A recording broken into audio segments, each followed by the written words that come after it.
Hi, hello, and if you're new to the channel, welcome, and if you've been here before, welcome back. Now, if you're a narrowboater, you will have seen recent CRT notices about the shortage of water on the Oxford Canal and how they're bringing in navigation restrictions from the 1st of July.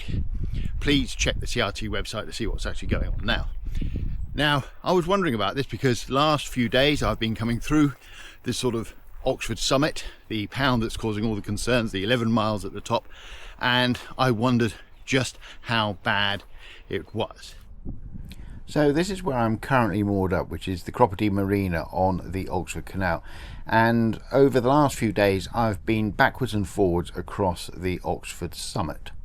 And going across the summit and coming into the marina, I noticed that water levels were getting really low. And one big giveaway was when I moored up and discovered that I could no longer close the side hatches on my boat. Now, back in the spring when I made a video about battling condensation on board a narrowboat, I demonstrated something called luften, which involves opening all your windows and side hatches on your narrowboat, and I could easily do that.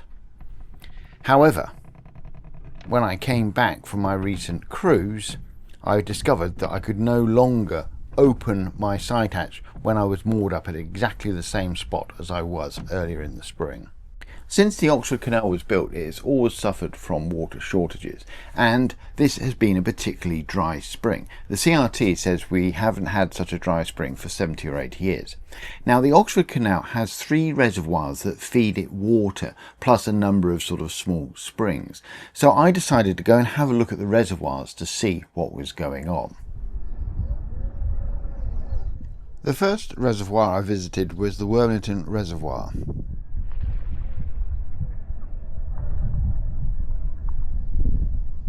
The Wormleighton Reservoir is located just over a mile, about 2 kilometres south of the village of Wormleighton. It's built on 18 acres of land that was purchased by Lord Spencer in 1787 and can hold about 2.8 million gallons of water. The reservoir was built to supply water to the top pound, the summit pound of the Oxford Canal. The reservoir collects water from a number of streams that feed into it, one of which used to pass over the top of the Fenny Compton tunnel, and when the tunnel was removed, demolished, it was replaced, that feeder stream, by a trough that fed water into the reservoir. Now there's a sort of concrete sluiceway that feeds the water directly into the canal.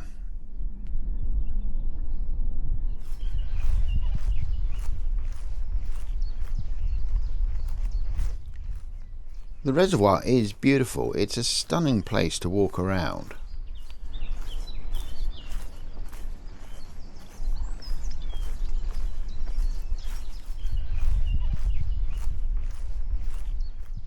It is a real haven for wildlife, and at first glance there doesn't seem to be a problem. It seems to be full of water.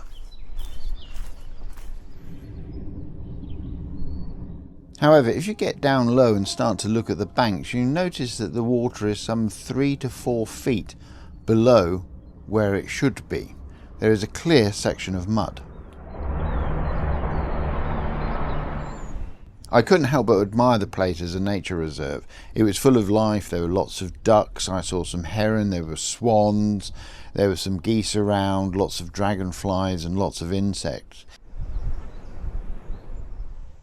A real indication of just how low the water was in the reservoir can be seen on these reeds. There is a distinct tide line running along them, and also on the depth gauge that you can see in the middle of the shot, you can see where it should be and how low the water is. It's some 90 centimetres or more below the level it should be on that gauge. Another telling sign as to just how low the water is in the reservoir is in the spillway at the end of the reservoir. Someone has painted on the wall lines saying full and low, and yet there is no water in the spillway. In fact, it looks like it's been some considerable time since any water was flowing out of this end of the reservoir. I was able to walk along the dried out spillway.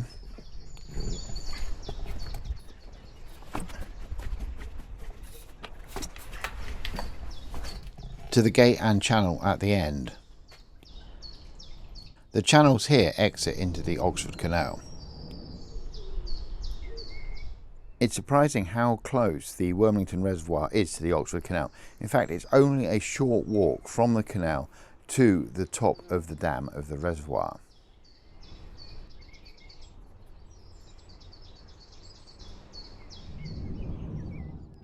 From the top of the dam you get a great view of the reservoir, and while it looks like an ideal nature reserve, there have been problems with water quality due to agricultural runoff and the overstocking of the reservoir with carp.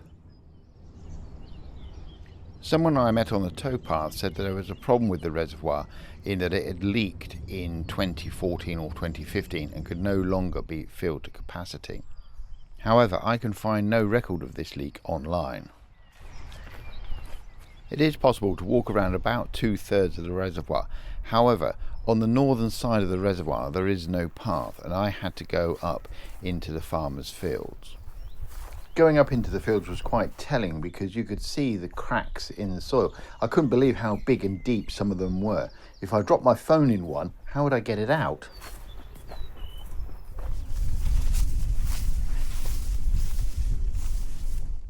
Finally, I made it back up to the reservoir.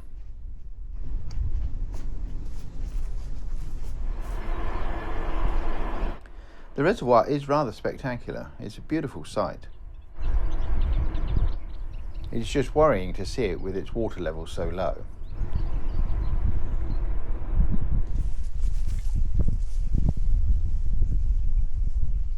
From the Wormleighton Reservoir, I headed off to the second of the 3 reservoirs that feed into the summit of the Oxford Canal, the Boddington Reservoir.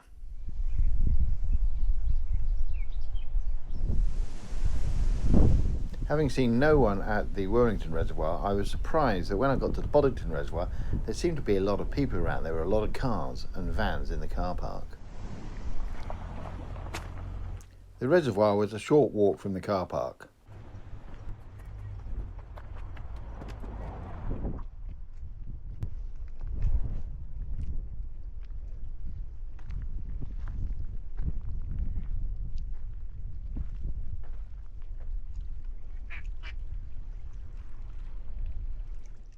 And what I saw shocked me. It was clear just standing on the side of the reservoir just how low the water was. It was easy to see a tide mark around the banks of the reservoir and the exposed stone below.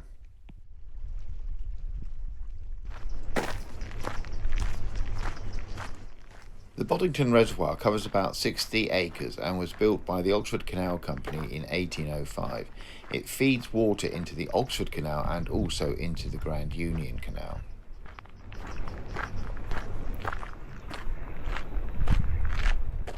I soon found out why there were so many cars in the car park.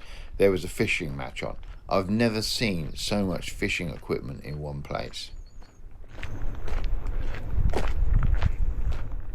When I fished as a kid, I had 1 rod and 1 tackle box. These guys had more gear than I used to see in my local fishing shop.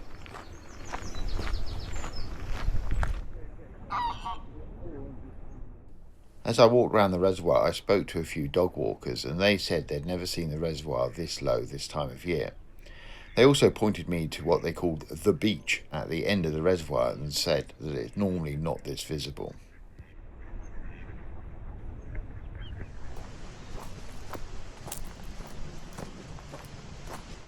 Walking along the beach really gave me a feel for how low the water levels were in the reservoir.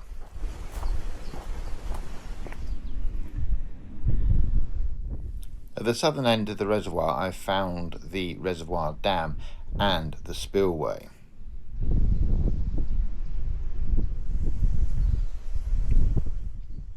Three things struck me about the spillway. 1, the water level was incredibly low around it. 2, water had not been over that spillway in some time. And 3, there was a handy gauge on the side of the spillway that could tell me how much water there should be in the reservoir.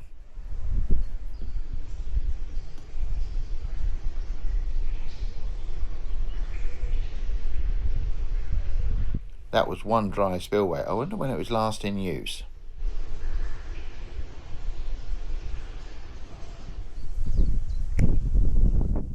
The gauge on the spillway suggested that the water was down 1 to 1.5 metres, so what's that, 5-6 feet? However, speaking to dog walkers, they seem to suggest that it was 8 to 10 feet below where it should be. Some of them even said 12 or more.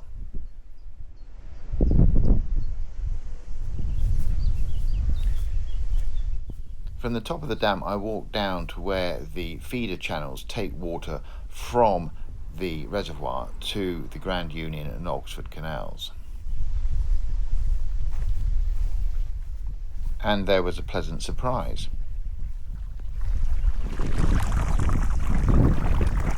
There was still water in the channel and it seemed to be flowing quite freely. I continued my walk around the Boddington Reservoir and came across these 4 trees. You can clearly see tide marks as to where the water should be.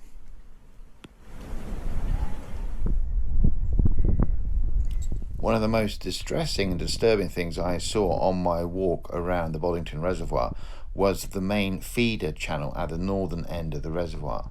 The feeder channel was completely dry. Well, okay, there's a little bit of water in it, but that should be flowing through there. And again, you can see from the tide mark on the side where the water level should be. It should be a good 4 to 5 feet or more higher than you can see here.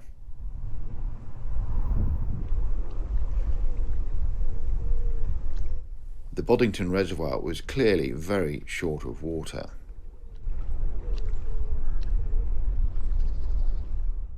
From the Boddington Reservoir, I moved on to the third and final reservoir that feeds into the summit of the Oxford Canal, the Clattercote Reservoir. Again, I was surprised by the number of cars at the reservoir. But that was nothing compared to when I got to the reservoir. I was shocked at how low the water was. The Clattercote Reservoir is about 21 acres in size and is an enlargement of a previous fish pond that was associated with nearby farms and a priory. The reservoir was built around 1787.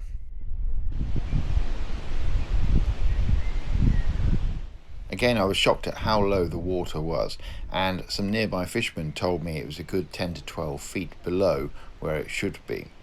They also said that the reservoir drains to these sorts of levels most summers now.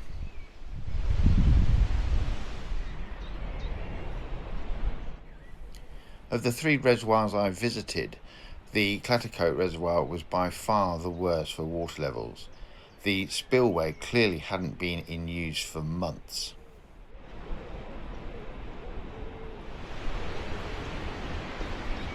As with the previous 2 reservoirs, I decided to walk around the perimeter of the reservoir. From the exposed beach of the reservoir, you could really get a feel for how much water was missing. You could look up at the roots of the trees and the walkway and just see how high they were. And then I spotted one interesting thing on the beach, a group of butterflies. Quite odd. From the western end of the reservoir, you really got a feel for how low the water was. Well, that's a look around at the reservoirs that feed into the summit of the Oxford Canal and the Oxford Canal in general. And it's quite shocking how low they are. I'm absolutely amazed at how little water there seems to be in them. Now, if you liked this video and found it useful or entertaining, please give it a big like or a thumbs up. And if you haven't done so already, please consider subscribing to the channel. On the screen now, you'll see a QR code. If you scan that QR code, it'll take you through to a free newsletter about my narrowboat, the Grey Wagtail. There's also a link to that in the description. Thanks for watching, and thanks for watching this long. Bye for now.